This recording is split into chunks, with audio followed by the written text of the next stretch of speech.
All right, you have corrected and checked your quiz 1 and have asked me any questions that you needed to ask me, and now you are ready to move on into approximating square roots. You should have picked up this half sheet, which is a flow map that's going to take you through the steps for approximating square roots. You are going to pause the video right here for just a second because you're going to be using your notes book, and I want you to copy down this square root of 13 and this number line into your notes. You have the flow map that you will glue. We can glue it in. You can glue it in later into your notes book that you're going to use to help you with the steps.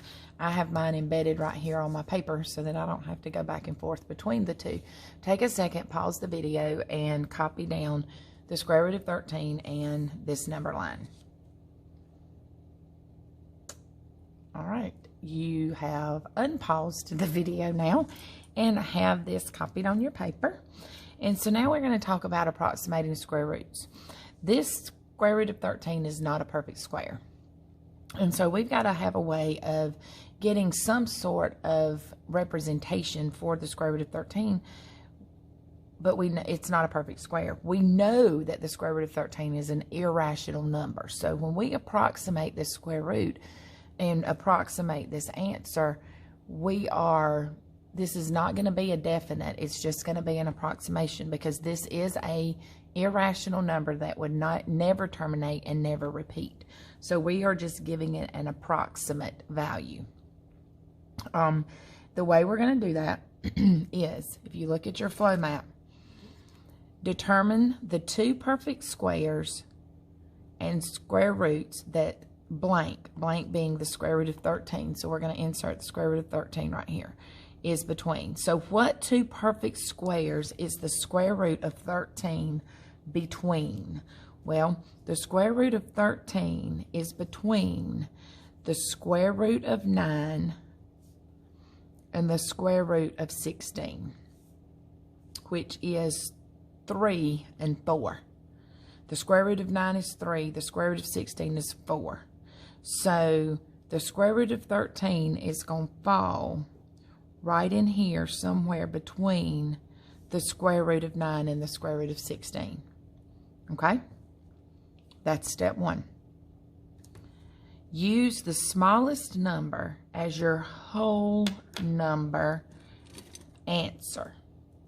That smallest number is this, not this. The smallest, really we should say right here, let's change that to the smallest root as your whole number answer, your smallest root.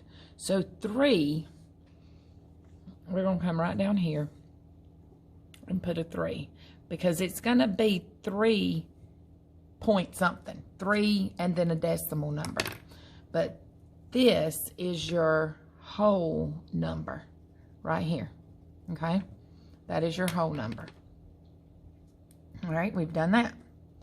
Determine how far the square root of 13, we're going to put that in the blank, is from the first perfect square.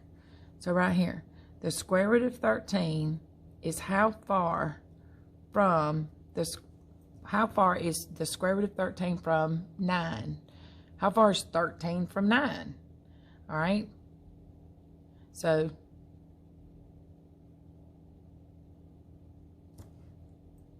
it is 4. I'll just give you a minute to think about it. So the distance here is 4. Okay. That number becomes the numerator of a fraction down here. All right. So the square root of 9 and square root of 3, square root of 9 and square root of 13, they're 4 away from each other.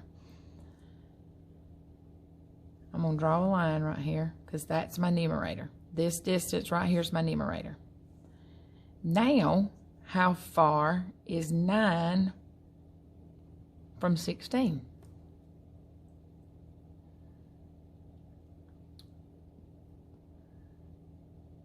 It is 7. Very good. I'll just give you a second. The distance here is 7. Well, I drew that line because that's 7. That 4 is my numerator. That 7 is my denominator. So I'm going to put a 7 right there. Okay? Now it says determine the distance from the first perfect square to the last perfect square. Use your denominator. Okay, that's our denominator. We've done that. Now we're going to convert that fraction to a decimal. Now, I've also had you complete this fraction to decimal conversion chart. And the reason I did that is because I knew where we were headed. You do not have to memorize this. You can do every bit of your decimal conversions from fractions to decimals on a calculator. But if you know some of this, it is going to make this better.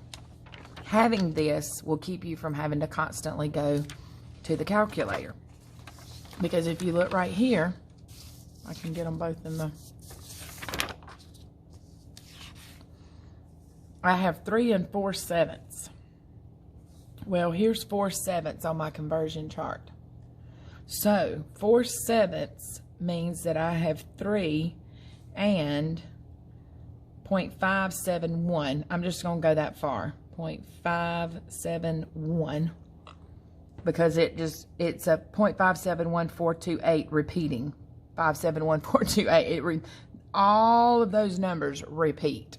But we're just going to do 571 because we're only going to the nearest tenth.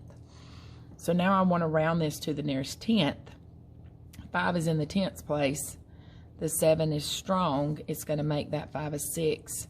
So my decimal approximation for the square root of 13 is 3.6. That is the approximate value of the square root of 13. So the square root of 13 is approximately 3.6. And that's what that squiggly equal sign means. It means that it's not an exact answer. It is an approximation. Okay? Take a minute. Pause this. Back it up. Rewind it. Do what you need to do. Get your notes down. And then we're going to move on into another example. Okay? So, example number 2. Take a minute, pause your video for just a second and copy this into your notes so that you will be able to work off of it. All right, so now you are back and you have unpaused me. And let's go ahead and do our approximation for the square root of 28. So the square root of 28, using our flow map, determine the two perfect squares that 28 falls between. Well, it falls between the square root of 25 and the square root of 36. Okay? So the square root of 28 is going to be right in here somewhere. All right? Now, second step, use the smallest root as your whole number answer. So my smallest root is right here. That's my 5. So I know that it's going to be 5 and something. I'm going to have 5 and then some fraction. Okay? Determine how far the square root of 28 is from the first perfect square. So the square root of 28 is how far from the square root of 25? Well, it is 3. That becomes my numerator. I'm going to just draw my line right here. That shows my fraction. And then I want to determine how far the square root of 25 is from the square root of 36. And that would be 11. So 5 and 3/11 is my fraction that goes there. Now, well, our fraction conversion chart is not going to help us any because now we've got to change 3/11 to a decimal. So I'm going to come right here to my calculator, and I'm going to show you how to do that, because this is not hard. So we're going to put 5 3/11 into this calculator. And the way we're going to do that is I want you to look at the second key right here. This green key is kind of like the shift key on a keyboard, or even when you're texting, you have your shift key on your phones to give you the capital letters and all that kind of stuff. Well, this is kind of like the shift key on a calculator, but what it does is this green button gives you access to anything that is written green right in here on the calculator, okay? So if you look right here, right above this N over D, this is your fraction button. This is your mixed number. So to get a mixed number, I'm going to press second N over D. And when I do that, it gives me right here my fraction little blinking. And I'm going to put in 5. And if you notice when you put the 5 in, you've got an arrow right here that is blinking to the right. That's meaning you've got to hit this button. You've got to hit your right arrow. So I'm going to hit the right arrow, and it moves my cursor to the top. 3. And then if you notice it's blinking, I'm going to hit the down button. 11. And if you notice, it's telling me to move to the right again. So now I'm ready. I have 5 3/11 in the calculator. And if I hit enter, it gives me an improper fraction. Oh, great. What am I going to do with that? Well, watch this. Now, I want to change that improper fraction to a decimal. So I'm going to come right here to this key, which is called my conversion key. Can you see that? I hope you can see that. My conversion key. And I'm going to press that conversion key, and look at what I get. Voila. It is now a decimal. 5.272727 repeating. So I'm going to come right here and put 5.27. And when I do that, I only want it to the tenths place. So I'm going to look at that 2. That 7 makes that 2. So it's 5.3. Now, I am going to come over here and show you the division for changing that, because you do need to know how to do it without a calculator. All right, so we're going to go through the steps for changing it without a calculator, because there will be times when you won't be able to use a calculator to do that. So 3/11. I want to change 3/11 to a decimal. So I'm going to change 3/11 to a decimal. Okay. Well, 3 divided by, this is 3 divided by 11. So the 11 is going to go on the outside, and my 3 goes on the inside. Well, so let's get started. 11 will go into 3 0 times. We know that. I'm going to put my decimal down, put my decimal up here. And I'm just going to put me a few zeros out here so that I can just keep moving. 11 will go into 30. It'll go 2 times. 2 times 11 is 22.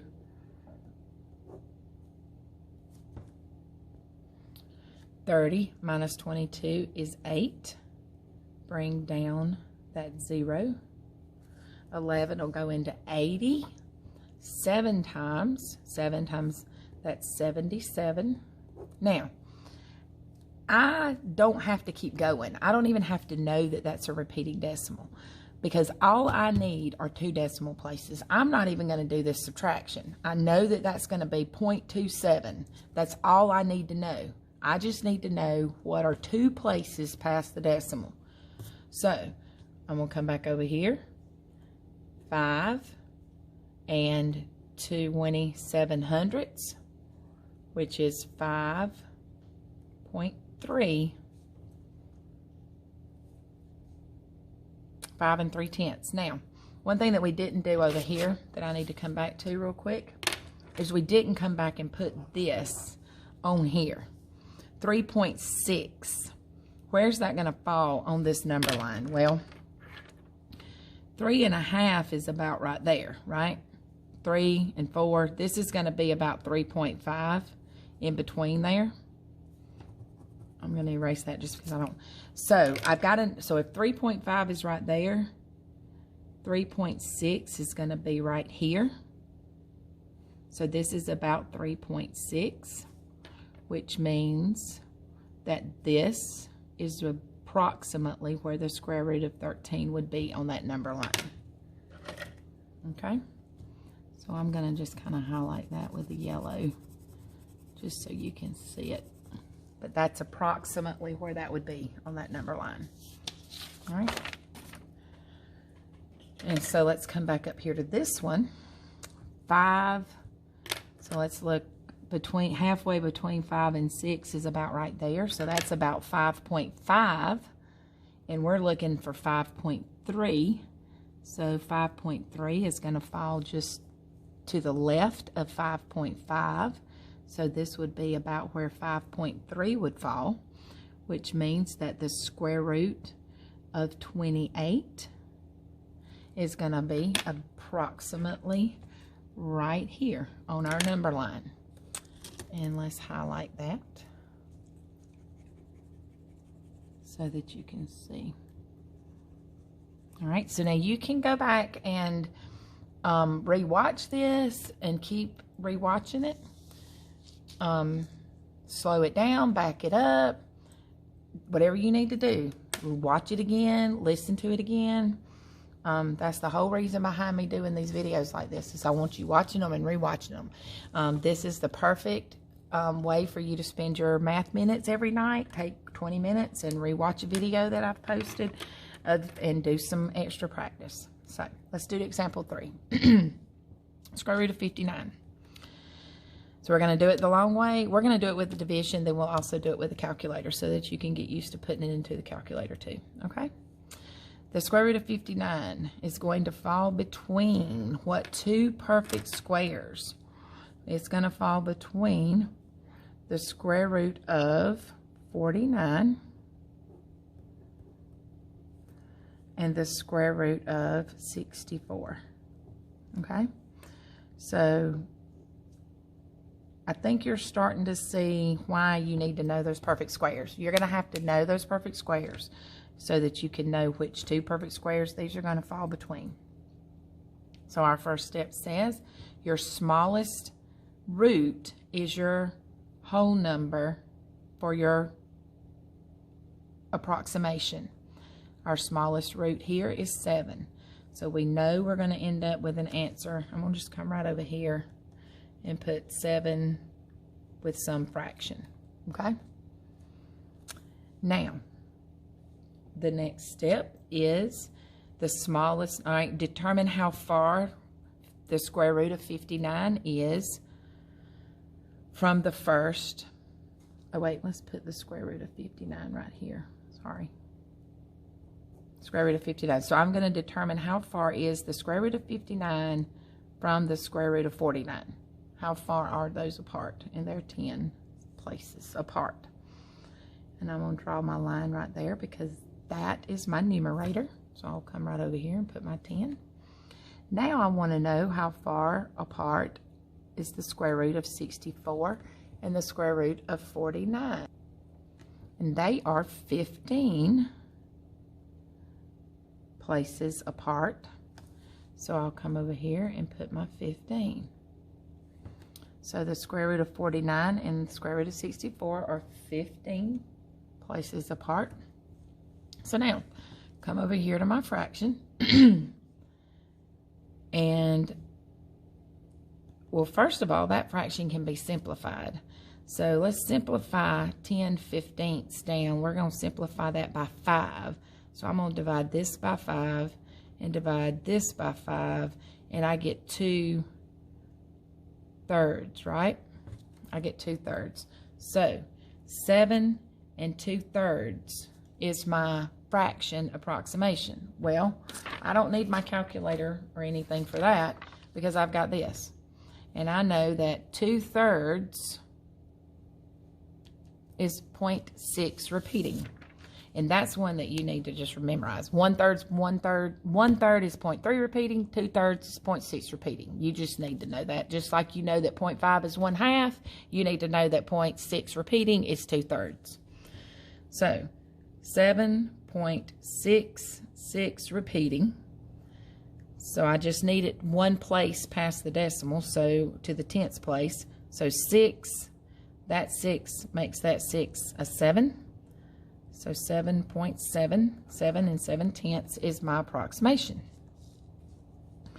So we'll come back over here now, and right here is 7.5. 7.5. So 7.7. We're just going to estimate that about right there, which means that the square root of 59 is going to fall about right there on this number line. And I will shade that so you can see how we did that. Okay. Again, go back, start back with a fresh piece of paper and go all the way back through these if you need to. I did not do the division for this because I don't think you should ever have to do long division to know what the fraction to decimal conversion is for 2/3. You should never have to do division for that. You really should never have to do division for any fraction on this piece of paper. You should never really have to use a calculator for a lot of these. Now these, of course, absolutely, we're not. But a lot of these, you should not ever have to do, to use a calculator. 5/8 is a big one. 0.625 is something you should always be able to just pop off the top of your head for 5/8.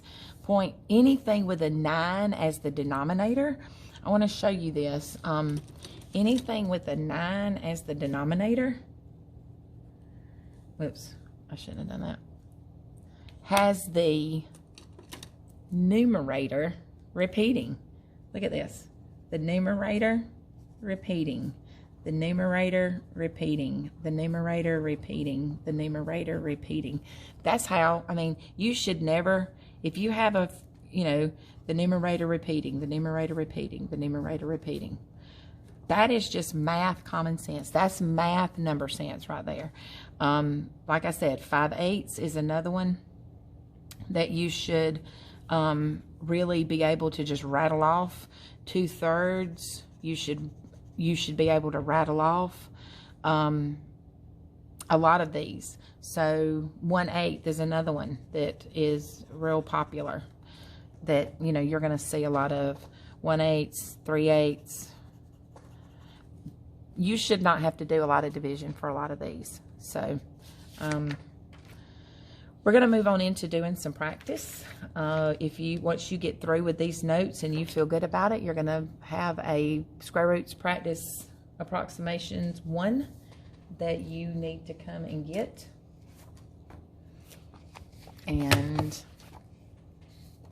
Or I will have given it to you. And you will need to go to the next video to work through these with me.